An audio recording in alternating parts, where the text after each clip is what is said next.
नमस्कार प्यारे छात्र। आज हम हिंदी साहित्य के इतिहास के बारे में अध्ययन करेंगे। सबसे पहले हमारा अपना एक YouTube चैनल है जिसके माध्यम से आप मुझे सुन रहे हैं। आप उसे सब्सक्राइब कर लें। हिंदी साहित्य का इतिहास, हर एक विषयों का अपना एक इतिहास होता है। हिंदी का भी अपना एक इतिहास है। हिंदी साहित्य का जो इतिहास है वह एक लंबे समय की गाथा है जिसको कई सारे विद्वानों ने सूत्रबद्ध करने का काम किया है। और इस कड़ी में सबसे प्रथम जो नाम आता है वह गारसा दत्तासी का आता है। गारसा दत्तासी ने सबसे पहले इस्तवार द ललितेतर हिंदुस्तानी नामक हिंदुई और हिंदुस्तानी का इतिहास फ्रांसीसी भाषा में लिखा।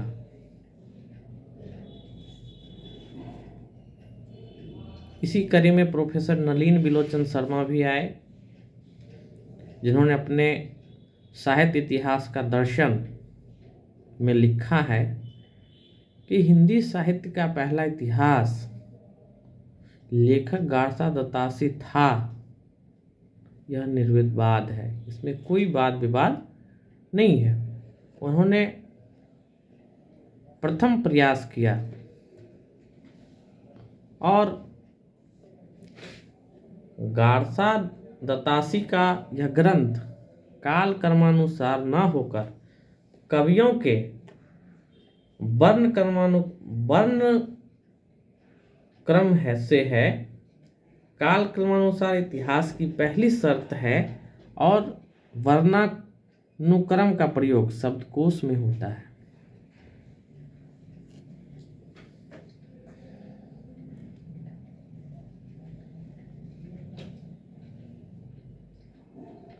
इसका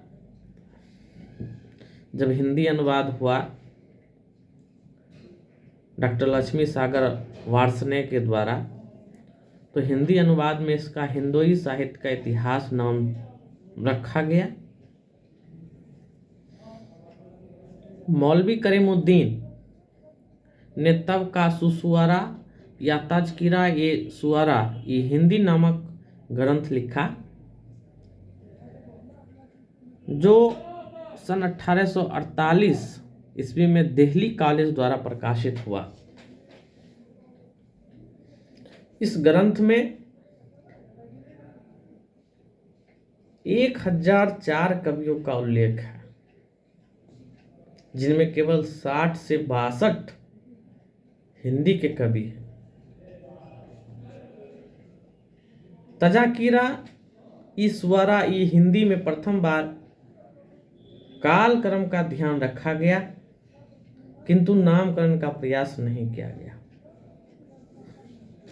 शिव सी सेंगर आप लोग जानते होंगे, जिन्होंने शिव सी सरोज की रचना की जो प्रथम बार सन 1878 ईस्वी में नवल किशोर प्रेस लखनऊ से प्रकाशित हुआ। यह बहुत महत्वपूर्ण है, वस्तुनिष्ठ प्रश्नों में पूछा जाता है। नेट जीआरएफ के भी सवालों में यह पूछा जाता है। स्नातकोत्तर के सवालों में भी यह सवाल आता है। शिव सी सेंगर की जो रचना है वह शिव सी सरोज के नाम से है जो नवल किशोर प्रेस लखनऊ से प्रकाशित हुआ था। इसका प्रकाशन वर्ष 1878 है। शिव सी सरोज के पूर्व में 838 कवियों की रचनाओं के नमूने संग्रहित हैं। इसमें कवियों का उल्लेख है, जिसके उत्तरार्ध भाग में 1003 कवियों का जीवन परिचय दिया गया है। इनमें से लगभग 687 कवियों की तिथियां भी दी गई है और 263 कवियों की तिथियां नहीं है। शिवसी सरोज से पूर्व किसी भी ग्रंथ में इतने कवियों का परिचय नहीं दिया गया। यह एक अद्वितीय रचना है कवियों की दृष्टिकोण से। इतने कवियों के जो है सो स्थान किसी साहित्य के इतिहास में नहीं दिया गया इनके पहले, लेकिन शिवसी सरोज में दिया गया है। अतः इसके आधार पर जो है शिवसी सरोज को हम हिंदी साहित्य के इतिहास का प्रस्थान बिंदु मान सकते हैं, क्योंकि हिंदी साहित्य के इतिहास में कवियों का जो वर्णानुक्रम, उसमें कवियों की जो उल्लेख किया गया है उसके आधार पर हम इसको प्रस्थान बिंदु मान सकते हैं। यहाँ से हिंदी साहित्य इतिहास का प्रारंभ माना जाता है। इसके बाद डॉक्टर ग्रियर्सन आए, जिन्होंने modern vernacular literature of northern Hindustan की रचना की, जो हिंदी साहित्य का प्रथम इतिहास माना गया, क्योंकि इसमें काल विभाजन, ठीक है, और पृष्ठभूमि निर्देश भी दिया गया है। शायद 1888 ईस्वी के आसपास डॉक्टर ग्रियर्सन का यह modern vernacular literature of northern Hindustan का प्रकाशन हुआ। डॉक्टर ग्रियर्सन ने अपने ग्रंथ में कवियों और लेखकों का काल क्रम के अनुसार वर्गीकरण करते हुए उनकी साहित्यिक प्रवृत्तियों को स्पष्ट करते हुए काल विभाजन किया है। इसलिए इसे हिंदी साहित्य का प्रथम इतिहास कहा जा सकता है।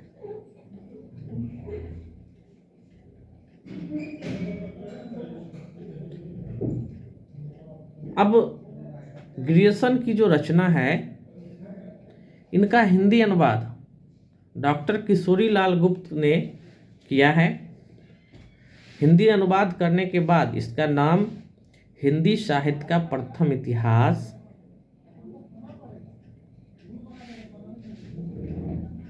रखा गया,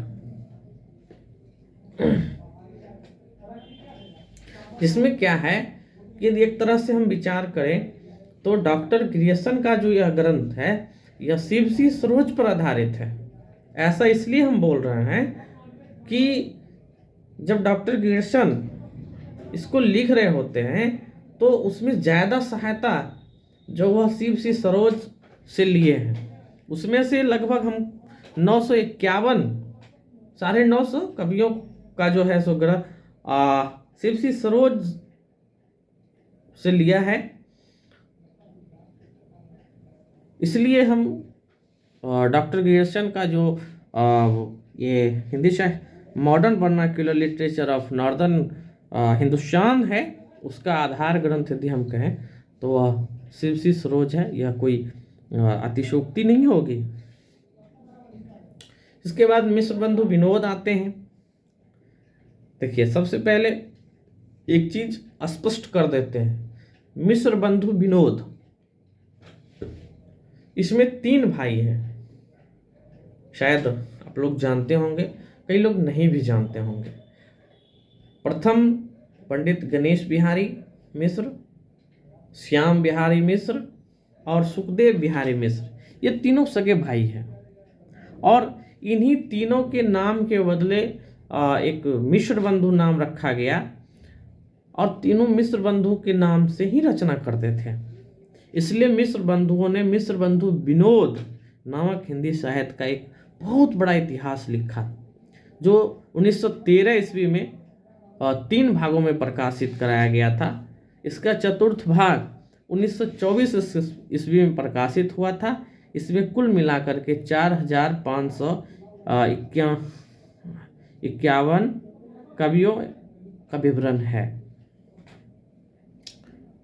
इसके बाद आचार्य रामचंद्र शुक्ल जी का नाम आता है, जिनका क्या है, नागरिक प्रचारणी सभा के द्वारा प्रकाशित हिंदी शब्द सागर के रूप में, ठीक है, भूमिका के रूप में हिंदी साहित्य का विकास लिखा था, जो जनवरी 1929 ईस्वी में प्रकाशित हुआ। इसे बाद में परिवर्तित करते हुए, विस्तृत करते हुए एक स्वतंत्र पुस्तक के रूप में हिंदी साहित्य का इतिहास नाम से प्रकाशित कराया गया। हिंदी का सर्वाधिक, यदि हम सुव्यवस्थित लोकप्रिय हिंदी साहित्य के इतिहास के बारे में विचार करें तो आचार्य रामचंद्र शुक्ल के द्वारा लिखित हिंदी साहित्य का इतिहास है, जिसमें कवियों की संख्या अपेक्षा कवियों के महत्व पर अधिक ध्यान दिया गया है। इसमें इतिहास के साथ साथ समालोचना और आधुनिक दृष्टिकोण से कवियों का निरूपण हुआ है। काव्य धाराओं का जैसा विवेचन इस ग्रंथ में है, वैसा अन्यत्र कहीं नहीं है। यदि आचार्य रामचंद्र शुक्ल से हम पहले की बात करते हैं तो जितने भी साहित्यकार हुए सभी ने एक तरह से कवियों की जो सूची है उसको लिखने का प्रयास किया है। उसे हम हिंदी साहित्य का इतिहास ना मान करके कवियों की यदि श्रृंखलाबद्ध यदि हम सूची माने तो यह भी कोई बड़ी बात नहीं है, क्योंकि उसमें कवियों के ऊपर ध्यान नहीं दिया गया, उनके कृतित्व, उनके व्यक्तित्व पे ध्यान नहीं दिया गया है, बल्कि कवियों का एक श्रृंखला है वो। अब जो अभी हिंदी साहित्य के इतिहास का जो आधार है, जो महत्वपूर्ण है, ऐतिहासिक है, जो चर्चित पुस्तकें हैं, वह आचार्य रामचंद्र शुक्ल की है। इनकी भी कई आलोचनाएं हुए हैं। इसमें जो है सो काल विभाजन है, अलग अलग प्रकार के काल हैं, आदि काल हैं, भक्ति काल हैं, रीति काल हैं, आधुनिक काल हैं। तो आदि काल को किन लोगों ने, किन विद्वानों ने कौन सा काल कहा, भक्ति काल को किसने क्या कहा, रीति काल को किसने क्या कहा, आधुनिक काल को किसने क्या नामकरण किया, और आदि काल का जो समय अवधि है वह क्या है, भक्ति काल की समय अवधि क्या है, इन तमाम बिंदुओं पर हम चर्चा करेंगे अगले वीडियो में। मैं आपसे यह अनुरोध करता हूँ कि इस चैनल को सब्सक्राइब करें। यह मेरा प्रथम वीडियो है। मैं धीरे धीरे आपके समक्ष नए नए चीज़ों को लाता रहूँगा क्रमबद्ध तरीके से। धन्यवाद।